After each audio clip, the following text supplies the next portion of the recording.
semua. Di sini kita akan mengkaji melalui sudut pandang psikologi suatu aktivitas berpikir yang selalu kita lakukan setiap harinya, yaitu belajar. Check it out. Belajar merupakan semua aktivitas mental atau psikis yang dilakukan oleh seseorang sehingga menimbulkan perubahan tingkah laku yang berbeda antara sesudah belajar dan sebelum belajar. Belajar memiliki beberapa tipe. Tipe yang pertama adalah behaviorisme.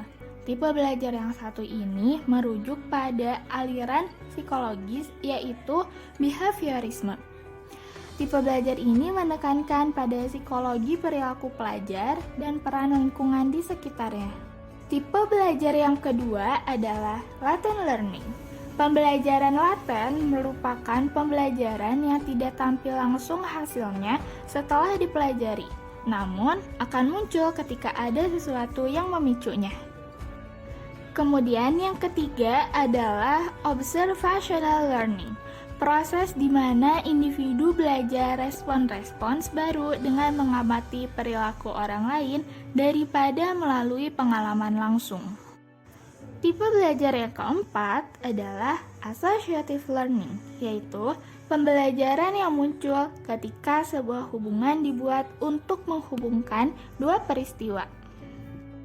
Dalam prosesnya, belajar dipengaruhi oleh dua faktor. Faktor yang pertama adalah faktor internal. Faktor internal adalah segala faktor yang berasal dari dalam diri individu, di antaranya faktor jasmani dan psikologis atau rohani. Faktor yang kedua adalah faktor eksternal, yaitu faktor dari luar individu yang meliputi lingkungan keluarga, sekolah, dan masyarakat. Salah satu faktor eksternal yang dapat menentukan keberhasilan kegiatan belajar adalah faktor pendidik dan cara mengajarnya, terutamanya bagi mereka yang masih duduk di bangku sekolah. Pendidik sangat berperan dalam pembentukan perkembangan individu. Agar mencapai hal yang diinginkan, dalam psikologi terdapat suatu metode, yaitu metode reinforcement.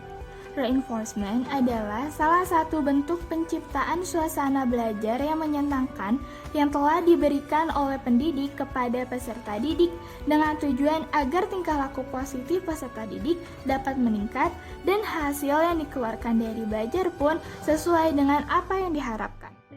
Reinforcement terbagi menjadi dua, yaitu reinforcement positif dan reinforcement negatif. Reinforcement positif adalah segala hal yang menyertai perilaku dan berfungsi meningkatkan kemungkinan untuk mengulangi perilaku. Contohnya, jika seorang guru ingin peserta didiknya untuk menunjukkan tingkah laku yang positif selama di kelasnya, maka setiap peserta didiknya itu berperilaku baik seperti memperhatikan guru saat di kelas dan mengerjakan tugas tepat waktu, maka guru tersebut memberikan apresiasi kepada peserta didiknya tersebut. Nah, apresiasi tersebut itu merupakan bentuk dari reinforcement positif. Yang kedua adalah reinforcement negatif. Reinforcement negatif adalah proses peningkatan tingkah laku dengan cara mengurangi hal-hal atau stimulus yang tidak menyenangkan. Dalam pengaplikasiannya, reinforcement terbagi menjadi beberapa bagian. Yang pertama, verbal reinforcement, yaitu tanggapan pendidik yang berupa kata-kata pujian, dukungan, dan pengakuan yang dapat digunakan untuk memberikan penguatan atas kinerja peserta didik. Peserta didik yang telah mendapatkan penguatan akan merasa bangga dan termotivasi untuk meningkatkan kembali prestasi belajarnya. Yang kedua adalah gestural reinforcement, merupakan penguatan yang diberikan oleh pendidik melalui gerakan tubuh atau mimik wajah yang memberikan kesan baik kepada peserta didik. Penguatan mimik dan gerakan badan dapat berupa senyuman, anggukan kepala, acungan jempol, tepuk tangan, dan lain sebagainya. Selanjutnya ada proximity reinforcement yang merupakan perilaku yang dapat dilakukan pendidik dalam memberikan penguatan ini, antara lain seperti berdiri di samping siswa, berjalan menuju siswa, duduk dekat dengan seorang siswa ataupun sekelompok siswa, berjalan di sisi siswa, dan lain sebagainya. Penguatan dengan cara mendekati bisa dilakukan ketika para peserta didik sedang menjawab pertanyaan, bertanya, maupun diskusi. Selanjutnya ada kontak reinforcement. Kontak reinforcement ini merupakan penguatan yang dilakukan pendidik melalui kontak terhadap siswa seperti dengan cara berjabat tangan, menepuk pundak, dan mengangkat tangan peserta didik ketika memenangkan lomba yang semuanya ditunjukkan untuk penghargaan penampilan, tingkah laku, ataupun kerja siswa.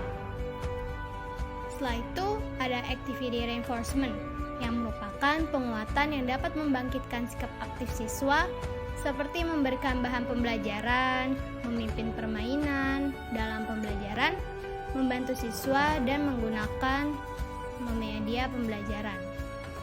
Yang terakhir ada token reinforcement yang merupakan penguatan yang dilakukan oleh guru dalam memberikan penghargaan kepada siswa atas hasil belajar siswa yang sesuai apa yang diinginkan.